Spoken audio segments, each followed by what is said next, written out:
to Totalis Rankium. This week, Semi-Final 1.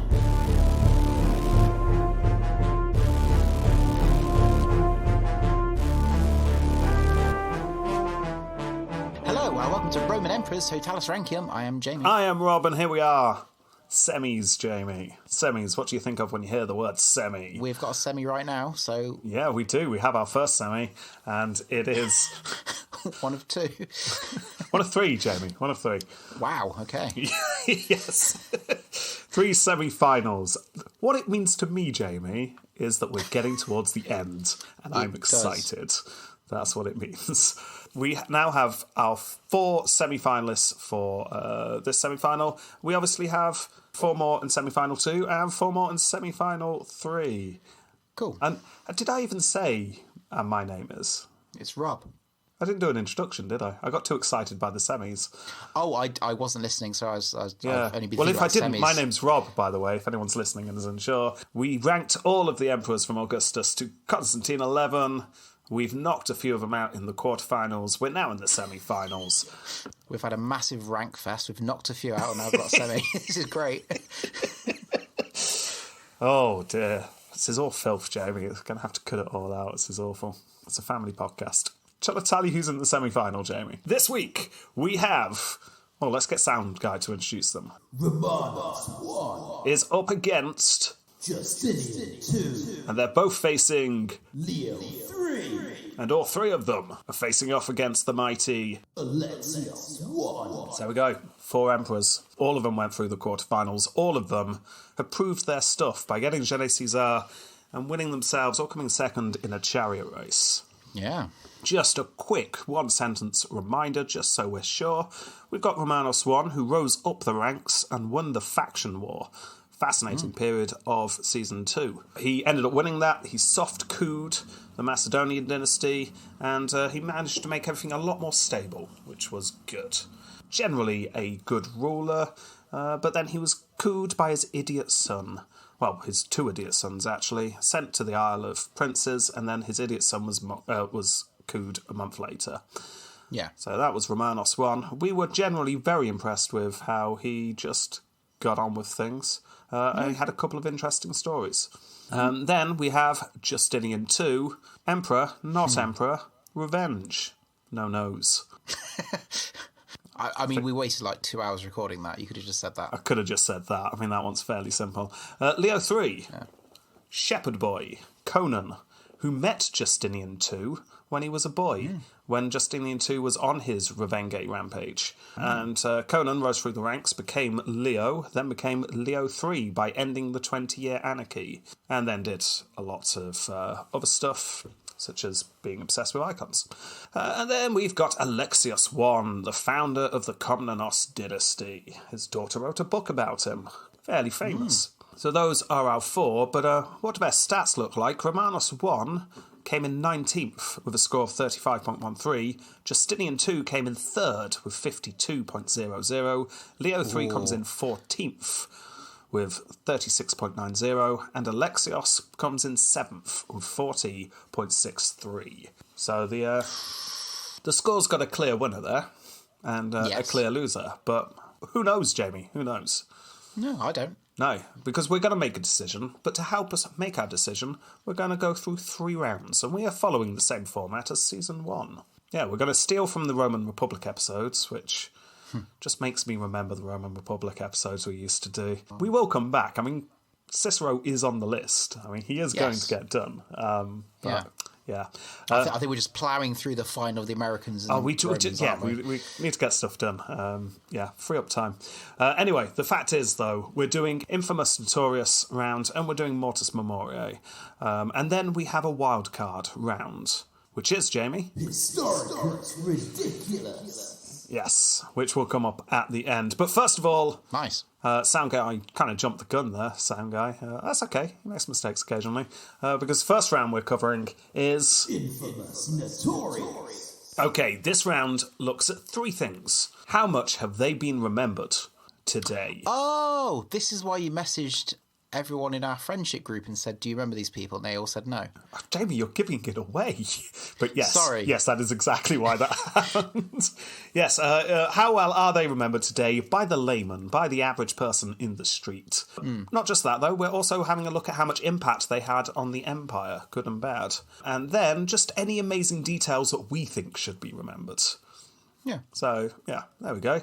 Let's be honest, though, Season 2 Emperors are going to struggle in this round a little bit. Especially in that first how well are they remembered today. I'm going to get a big brush and I'm just going to start tarring the Emperor's faces with it.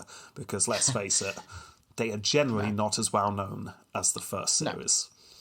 No, of course not. No. Various reasons for that. I personally think the main reason is they all started using the same name as each other. Yeah, I mean, when you've got, 24 Constantines, it's a bit frustrating. Honestly, I think if they all had separate names, it would be easier to remember each other. I think that's why Season 1 Emperors are easier to remember, definitely.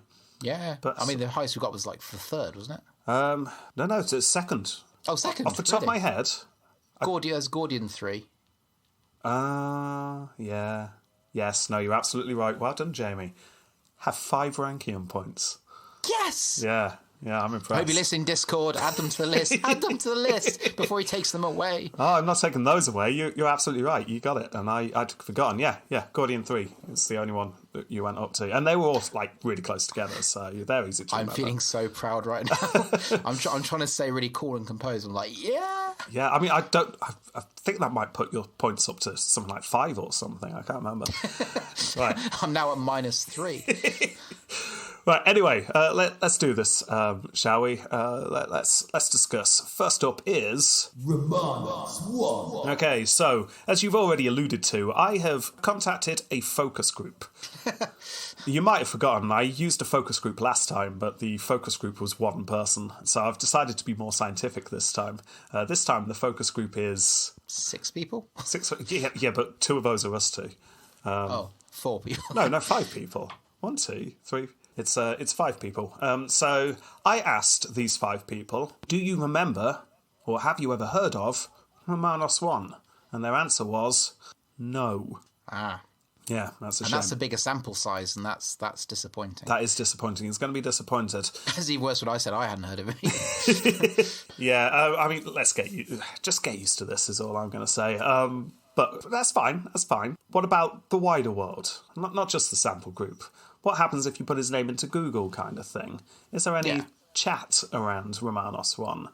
I'll be honest, I really struggled to find stuff. Well, there's not going to be any breaking news, is there? Well, I did get really excited at one moment because I found out that Emperor Romanos was in the new Vikings spin-off called Vikings Valhalla. Oh, cool. I watched almost all of the original Vikings series. I really enjoyed it, especially when Saga Thing were doing live tweets on the episodes. That was really fun. But I'll be honest, I'd not seen any of the Valhalla. I think they've done 2 seasons now, so I had no idea, but Emperor Romanos is in it. Hey! But then I looked into it a bit more. It's Romanos 3, Jamie. It's not Romanos 1. Romanos 3, by the way, is the guy in the Macedonian dynasty. It was near the end. He was drowned in the baths, but then he survived because they didn't drown him properly, so he's there spluttering and coughing, and they pull him out of the baths, and then they leave him to die, and he's poisoned. Yes, no, I do remember that story, because it was really quite funny. Yeah. Not for Romanos, but... Well, yeah, no, it's a really good story, and that means, all of that later Macedonian stuff is going on in Vikings Valhalla, apparently, so I know what I'm watching next. I had no idea. But that's nothing to do with Romanos 1, so, yeah, unfortunately, Romanos is getting a points for that. But if you're listening and you've seen Vikings Valhalla, let me know how much Roman stuff is in it, however it's worth me watching. Rob doesn't watch anything unless there's Romans in it. Yeah, I mean, that's the law. Yeah. That's why you've never seen Star Wars. Yes. Exactly. Oh, no, they have the Senate. Damn it. Yes. Yeah, no, that's fine then. His son-in-law tried to write about him, so his future family would remember him. So that's a bit of legacy there, isn't it? His son-in-law, remember, is the softly cooed Constantine VII. And he wrote to his own son, Romanos II, about his father-in-law. And I'll just quote, "The Lord Romanos, the emperor, was an idiot and an illiterate man, neither bred in the high imperial manner, nor following Roman custom from the beginning, nor of imperial or noble descent, and therefore the more rude and authoritarian in doing most things. For his beliefs were uncouth, obstinate, ignorant of what was good, and unwilling to adhere to what is right and proper. He could have simplified that and just said, he's a dick. Yeah, I just really hope that was said Christmas morning before going round to the grandparents. It's written in his Christmas card. Yeah. Well, whilst Romanos' daughter is also there, just going, this is going to end badly. So there's that. Is he well remembered? No. It's just, he's not. Okay, well, what about impact? It's hard to argue that there's much impact here, unfortunately, for Romanos. His very short-lived dynasty counts as one of those that soft-couped during the Macedonian dynasty, so it's not really counted as his own dynasty. They're just around with the Macedonians. Him being monked by his own son, who was an idiot, who was then monked a month after, isn't great. But that said, impact, his daughters... He had several daughters, but two of his daughters, one went on to give birth to future Roman emperors, including Basil II, and one of them went on to give birth to future Bulgar Tsars. So you could argue, because of that, Basil II did very well. Yeah. I mean, Basil, Season 2 winner, wouldn't exist if it wasn't for Romanos. How's that for legacy? I mean, that... But I think that counts for something. It's weak though. Not directly. It's it's not great. Very tenuous. But he might pick up a point. Clinging on with fingertips and kind of going, give me something. Okay, what about interesting facts? One thing that we think he should be remembered for, obviously, is him fighting with the lion with a flamethrower. Oh yeah. Yeah, it's a story of his youth. It's probably all made up. It comes from nowhere in the sources. We've suddenly got some detail. I'm just going to quote the story to you. And when the two fellows sat down nearby and were chatting about many things amongst themselves, the lion only heard them, as it could not see because of the smoke in its eyes. And as the lion desired to spew forth onto them the rage of its spirit, which it had conceived because of the fire, with a very quick leap, it leapt towards where it heard the voices. It appeared in their midst. Romanos evaluated the situation in his mind, so that even if the world should fall apart, the wreckage would leave him fearless. I mean, that's pretty cool. I mean, it's almost overly dramatic. It's overly like dramatic. Marvel Avengers Endgame. I mean, I was looking through the sources again. I feel maybe we over-egged the fact that it was flamethrowers. Maybe they were just setting fire to things. But no, flamethrowers, Greek fire. Yeah, flamethrowers, napalm. Yeah, and the lion pounces at him and he shoves a spear at the lion and it's just fighting lions. I tried to look up famous people who fought lions. His name was not on the list. But we thought, well, I think it should be. I don't want to speak for you. How is he hunting a lion? They're not indigenous to like that area. They were in Anatolia. I don't know. Escaped from they don't have the lions zoo. there either. Escaped from the safari park. Maybe some people had tried to invade on lions, and that one lion was all that was left of the invasion. Oh, maybe. Yeah. Yeah, exactly. Anyways, there you go. What do you want to give Romanos 1 for Infamous Notorious? 0. I got to give him a point. He's sired sort of a bit of dynasty going on there. Yeah, unfortunately, this is not his round. It's really not. Okay, on to Justinian II. Are they remembered, I said to our sample group. One member, who shall remain nameless, but is your wife, said, do I count? If so, I've heard you both mention a Justinian, but I'm not sure which one. Does that count? I mean, it's better than a straight-up no. So I'm saying... at least an answer. Yeah. What that says is that we talked about Justinian as a name when we weren't recording at some point. And we clearly didn't. How many with Justinians Romanos. are there? Only 2. Oh, okay. Yeah. So... Yeah, there's Justinian the Great, isn't there? Yeah, and Justinian too. I mean, they're both well known, the Justinians. Well, they're well known to people that are nerds. It's really not great, is it? Okay. No. However, is he well remembered? Sorry, I just realised. I will be back in just a second because literally 10 minutes before we started recording, as I walked in the house, there was a parcel ready for me. And it was for this episode, so I could show you something, and I forgot to bring it upstairs. Whilst I'm gone, try and speculate what it is I'm about to bring back. It is, are they still remembered today? Is Justinian still remembered today? Okay, I'll be back in a moment. Okay. So Rob is now gone, so I can say what I want. I mean, the obvious one is a book. Rob buys lots of books. You can't move for books in Rob's house. And waistcoats. A bit weird like that. I doubt it's an artefact, like a historical thing he's bought. Although I do have a Justinian 1 coin, which is quite cool. Oh, no, it's Constantine. No, never mind. Scratch that. Could it be something along the lines of a bit of clothing, maybe? Oh, hey, Rob. You're right. Hey! I came back and heard the word clothing. Yes. So, I was speculating 3 things it could be. Well, my first thing was just... Well, you should listen back. But the first thing was, well, it's more than likely some sort of book, because you have lots of books. Okay. A second one, I suggested it's probably not some sort of artifacts, though maybe a coin.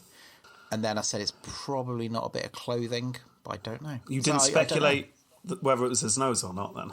I mean, I'd be very surprised if you owned his nose. It is not his nose, I can tell you. And you were right. Well done. You can have another ranking point. Yeah, 6. 6 in one episode. Yeah. Oh, my goodness. Because here you go, Jamie. Here it is. Dun, dun, dun, dun. Oh, of course it's a book. No. This is not just a book. I mean, it is a book. Well, but it is, yeah. There's something different about this book. This book is called Justinian, and it is by Harry Turtledove, or as his pen name here, Harry Turtletaub. That's a great name. This is not a history book. It's a historical fiction book.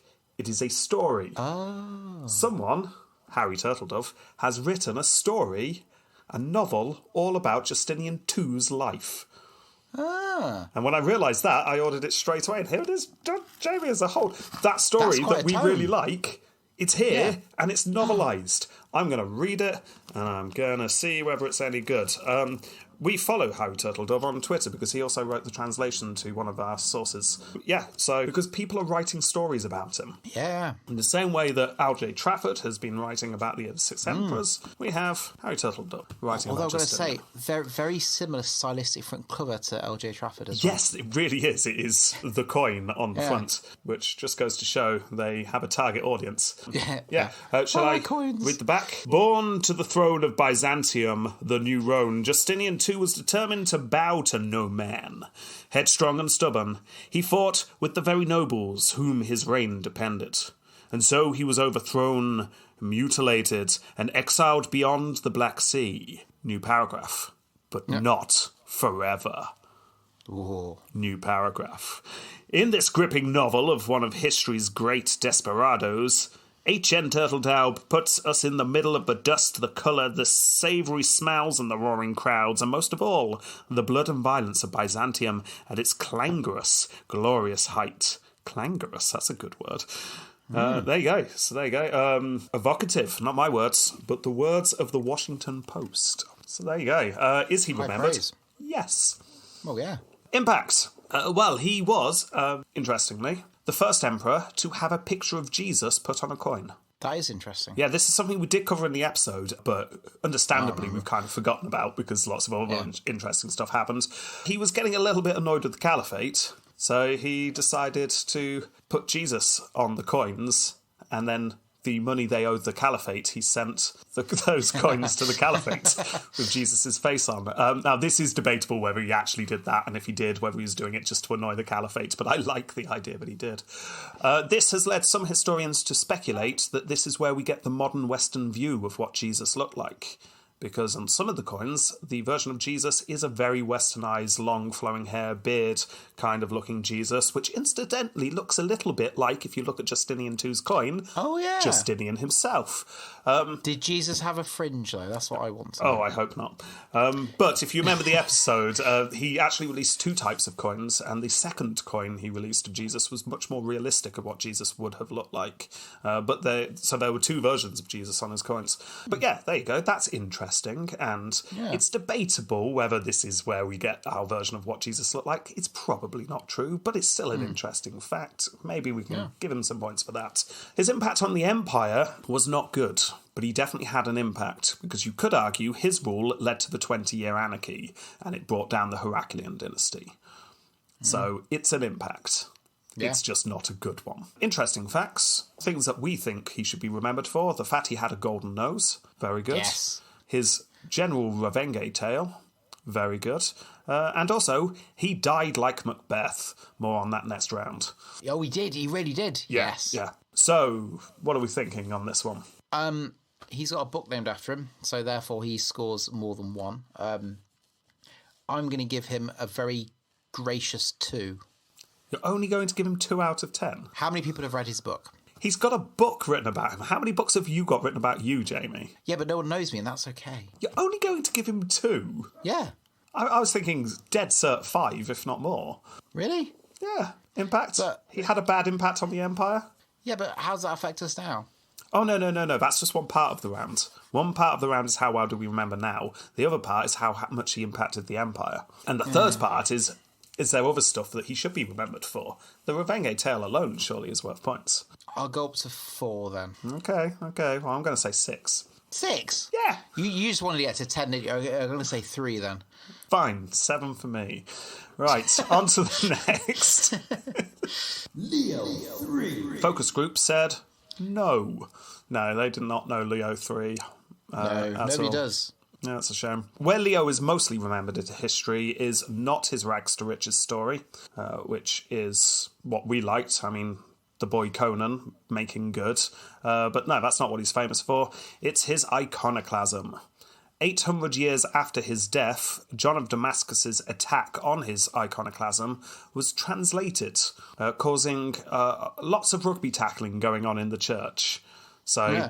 I mean, it's not modern times, but 800 years after his death, his dealings was causing schisms in the church still. This is post the Empire falling, and people were still arguing about him. So, yes, Well, he was yeah. remembered, but he certainly, I would not say, is particularly well remembered into modern day. But could argue that's probably the same with most of his 2 emperors. I mean, it's not as good as having a book about you, is it? No. No. That is fair. But it's probably better than Romanos 1, who his biggest claim to fame is that someone with the same name as him is currently in the series Vikings. Yeah. So, yeah, not great. Impact. Okay, right. You didn't give Justinian II anything, No. really, for starting the 20-year anarchy. Are you going to give Leo III something for ending the 20-year anarchy? Absolutely, yeah, Right. because he solved a massive problem. Okay, it's so- it's like doing a word search for 20 years and someone solves it. You're going to praise them. Okay, fair enough. Okay, good impact. He ended the 20-year anarchy. We were praising Diocletian for ending the crisis. So I think we can, not as big, but I think we can praise Leo III for ending the 20-year anarchy. Yeah. Yeah. Other impact, he brought in over 100 years of religious turmoil, scandal, fighting, accusations, firings, mutilations, because he didn't like icons. Well, yeah. So that was an They impact. tend to get in the way. That They do tend to get in the way. was an impact right there. It was. Interesting facts. Well, I would argue what he should be remembered for is being a shepherd boy who walked up to Justinian II when he was a kid and said, "Here, do you want my sheep?" And then from there, he went on to be the emperor. That is amazing. I mean, I would argue it's a bit sucky-uppy. I think it's clever. I think it's very clever. Really?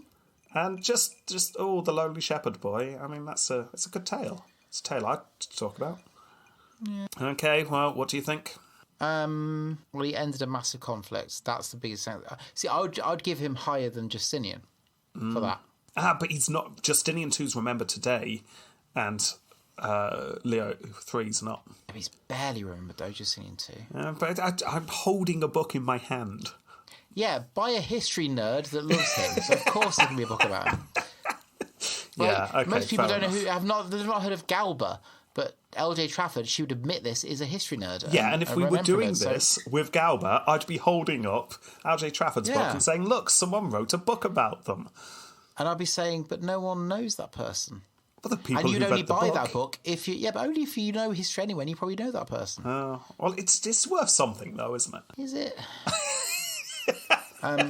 So I'm still arguing about Justinian here. Yeah. I'm going to give him a 5 because he ended the 20, and that's a big thing. Okay, I'll give him a 5 as well. That's what I'll give him. People were talking about him nearly 1,000 years after his death, and he did end the 20-year anarchy. So yeah, I'll give him a 5. Okay, so that's a 10 for him. And lastly, Alexios. well, no, not remembered either from the focus group. However, arguably, Alexios is definitely the most remembered in this round because his daughter's biography of him remains.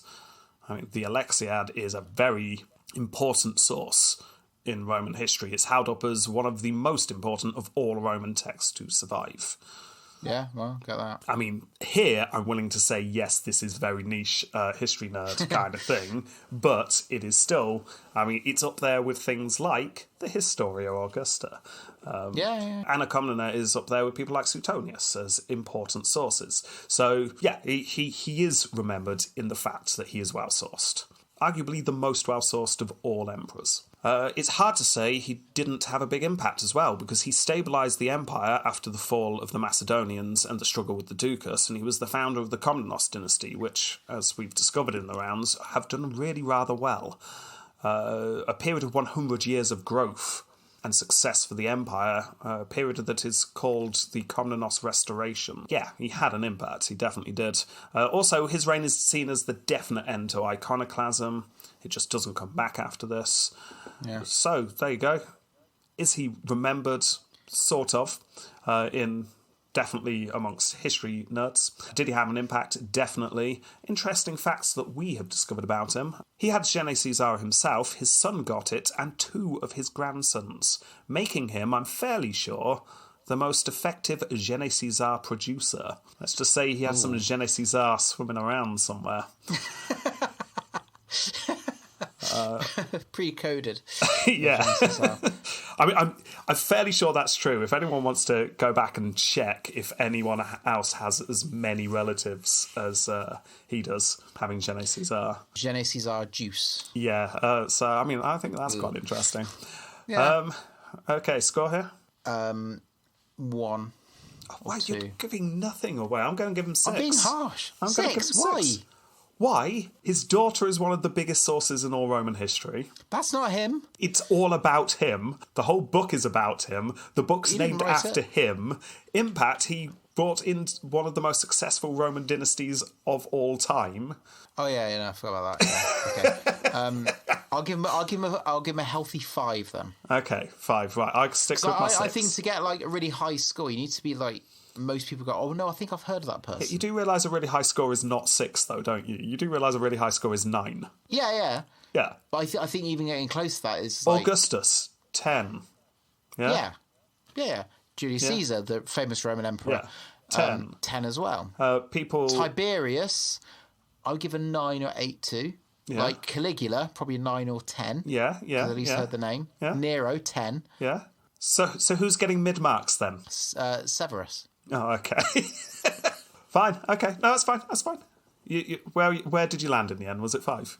Yeah, 5. What did you say? 6? I said 6. That's 11. Okay, so winner of that round was Alexios with 11. We had Justinian II and Leo III drawing with 10, I believe. And Romanos got, what was it? Something low. Romanos got 1. Did you give him 2? Oh, maybe, yeah. He lost. That's all we need to know. We don't need to know the scores exactly. I wrote 1. Okay. Yeah. It doesn't matter. It's not going to help him. Yeah, the scores are a guide in this. It's fine. Okay, next round. Okay, how good was their death and does it deserve talking about? Well, let's start with Romanos 1. Romanos 1. He was deposed by his sons, led by Stephen. When he was in the sickbed, he was shipped off to the Isle of Princes and monked, which is a really cool end to his reign story. But he didn't die, so none of that counts, because he survived, he saw his sons monked, and he just stayed there for 4 years, and he died, we don't know how. That's a bit... Well, I mean, it's instant 0 because we don't know. It's not great. I mean, it's got potential. It's leading up to something. If he'd been sent to that island and then his sons had killed him, patricide, that would be great. But no, the end of his reign was interesting. His death wasn't. So it's got to be a 0. I agree with you. But could we bring in the whole kind of actually the build up to it's quite interesting. Bonus point, like the build up to death. Yeah, go on then. Because let's give him 1. We've got a whole range of 10 to play with, haven't we? Let's not box ourselves to 0. Okay, 1 each. 2. Okay, next. Justinian II. Here we go. Right, he died in battle. He was a general whose family he had murdered, overpowered Justinian's forces. They fought one-on-one in a field, and Justinian was beheaded with 1 blow. Yeah, that's Macbeth. That's Macbeth. I mean, it's just great. It's just an amazing death, being beheaded in a field by someone whose family you just murdered. Yeah. And I'm sure he thought the same as it happened. This is going to be cool. It's high, it's just whether it's an 8 or a 9 or a 10. I think I'm going to be quite conservative. I'm going to give an 8. So I think it's not a wild boar. It's not a crucifix in a church. You're absolutely right. We've definitely got better. Let's, again, not box ourselves at one end of the spectrum. Yeah. I agree. But I'm going for 9, though, because it would have been 8 if it was just that. But the fact that it mirrors Macbeth so strongly, I'm going to give it a bonus point, too. Yeah. So that's 9. Okay, next. Leo 3. Died of dropsy. That's not a big point winner, is it? That's a swelling disease, isn't fluid retention. No one's scoring points with fluid retention. No. 0. Alexios. We have no idea. Illness, old age, something. He was old. He died peacefully, probably, in his bed, surrounded by his family and pineapples or something.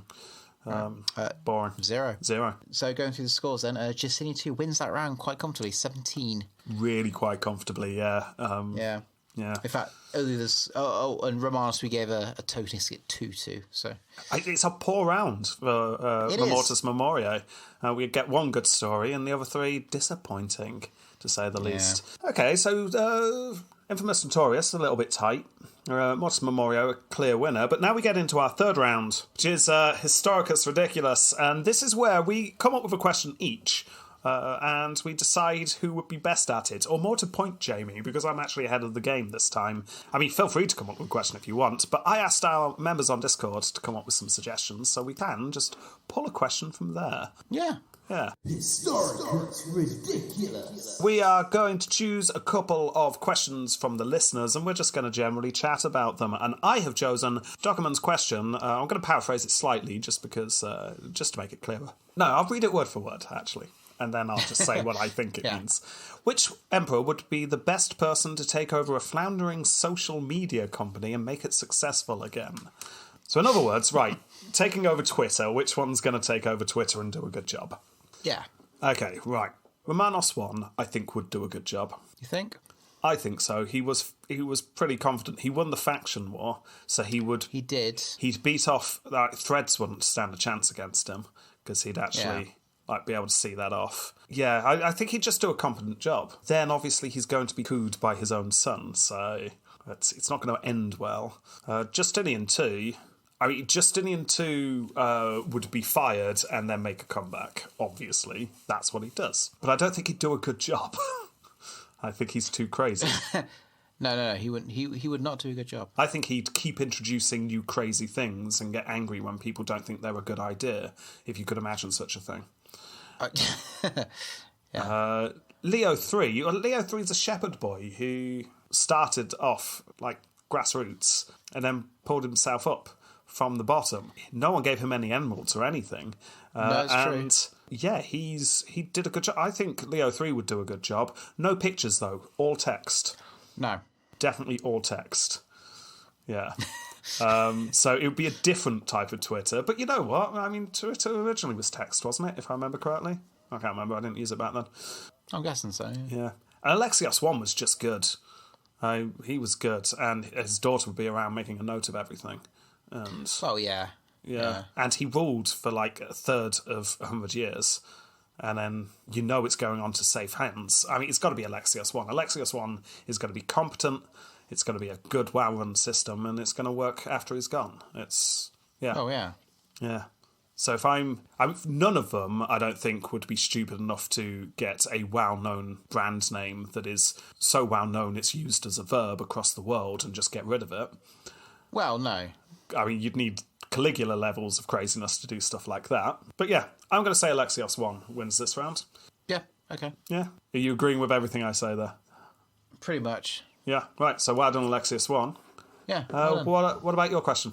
This is from Roberto from Star Power. Who would be the best person to have as a partner in a three-legged race if Rob and Jamie were competing against each other and needed to pick an emperor? Oh, okay, so we're picking teams. Yes. Okay. I mean, I'm going for Justinian. He's mine. Oh, okay. You're okay. I mean, that was the one I wasn't choosing. You can have Justinian. Oh, really? Yeah, but he hasn't got a nose. It will slow him exactly. down. He doesn't have a nose. He is going to slow you down. Yeah. Think of the wind Yeah, but he's got the gold smooth nose. He'll just No, you're not allowed that. stream over. That would be seen as a racing aid. Oh, then he's essentially got like a. Well, it's like a wind tunnel. It's like a jet engine, like a turbine. It is not like a jet engine. That's how it works. And he farts out the air. He goes faster. I That's was about how to it say works. there'd need to be a hole at the back, but there kind of is, isn't there? There really is. Okay. Yes. Right. So you're hoping that Justinian II is going to do some kind of jet engine manoeuvre. Has a fart jet engine, yes. Okay. Right. Well, you can have Justinian II then. I'm going to go for Romanos 1. Anyone who can take on a lion with a flamethrower is clearly quite athletic.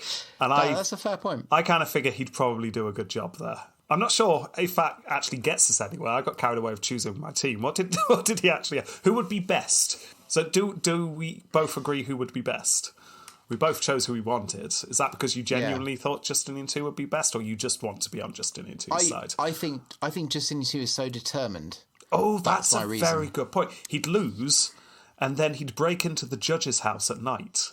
Yes. And the judge would just wake up, and there's Justinian in a chair with a knife to the judge's partner's throat. And the judge would then have to make a choice. He'd break into your house as well. Oh, yeah, just to And make sure. probably slit your throat. Oh, so yeah, actually, definitely. he might not be the best choice, because then what am I going to do with my life? Okay, yeah, you're right. If it is just who's going to win the race, Romanos 1. If it's who is going to walk away with the trophy, it's Justinian II. Yeah, I think so. Okay, right. Too determined. Yeah.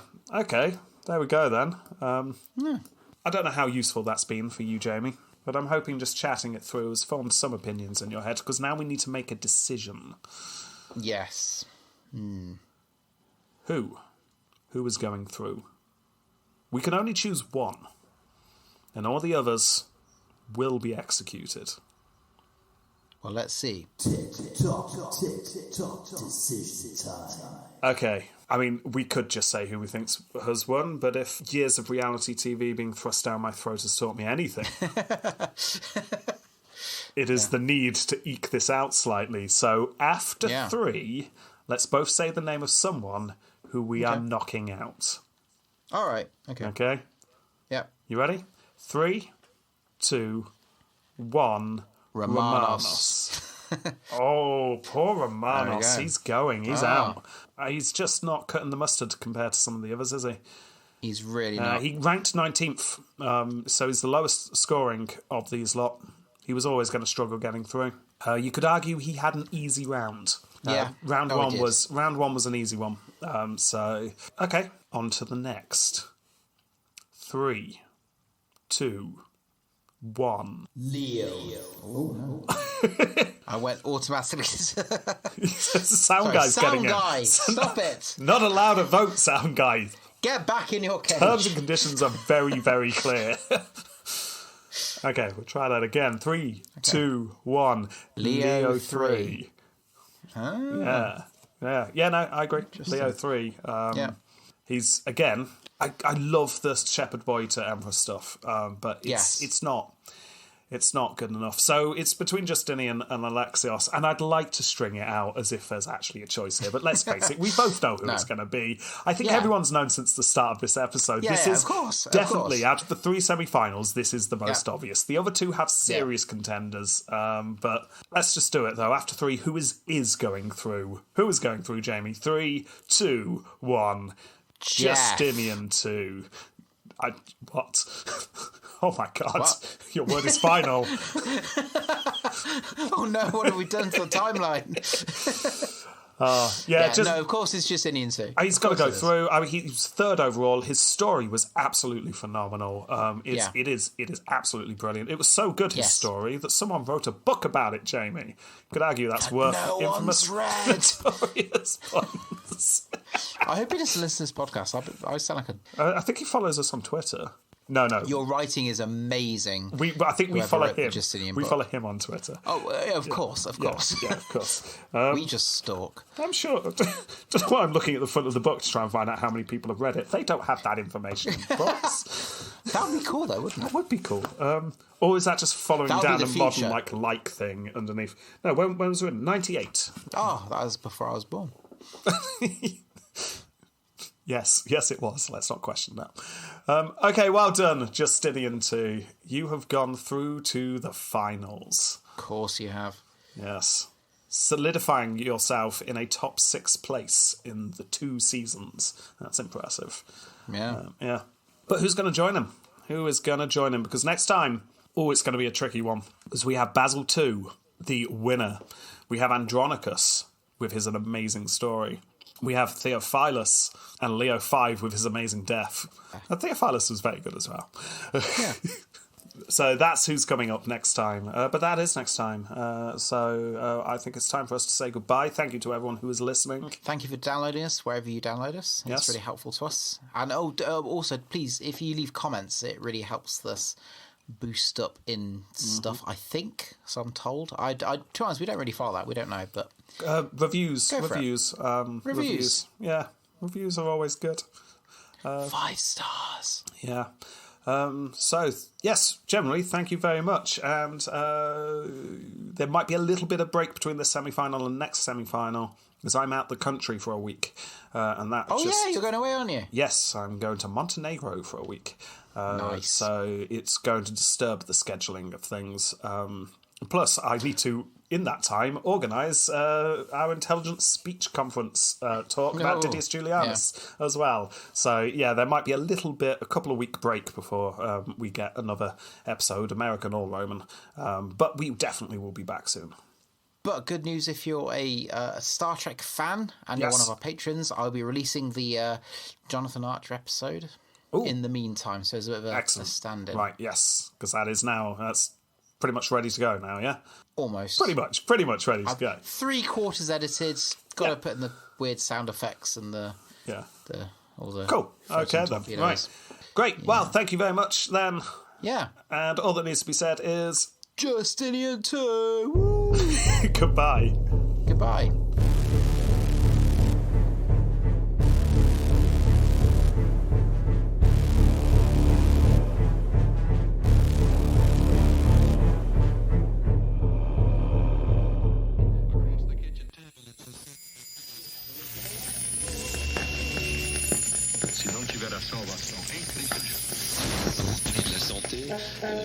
And this is the BBC's coverage of chariot races. Hot damn it, we're back and we're on fire! And my God, I'm Chad! And I'm Hickory, and I'm here, Chad. I'm on the BBFC. I'm so glad to see you here, and my God, we're for a good fire. Look, the horses all raced up already. Oh. There, looks like they're on fire. They're on fire, Chad. Literal fire, metaphorically speaking. And I'm so glad that we're here today. You invited me over after your last colleague, Cuthbert. He's gone on an adventure, hasn't he, Chad? Oh, he's gonna find himself. He's gonna find himself real good. Found himself good and hard. But now I'm just looking at these massive stallions in front of me. Oh my gosh, they look stunning, don't they? Who we got, Chad? Tell the listeners at home. First up, we've got Romanos. Oh, look at him. Oh, look at him go. His steely eyes is looking into my soul, and I feel all queasy inside, but in a good way, if you know what I mean. And next up is Justinian II. Justinian II. How the hell could you tell? There's a massive glint coming off that nose. I can barely see him. Oh, my God, look at that nose. Have you ever seen a nose like this, Chad, before? Only on 50 Cent. And the next one is Leo III. Leo III there with his sheep. He loves his sheep. It's sheep, Chad. You remember the sheep pyramid from the earlier rounds? Oh, my gosh, how Leo III loves his sheep in so many ways. I love sheep. And who's that last rider? Oh, it's Alexios. Surrounded by fireworks, surrounded by sparklers and smoke.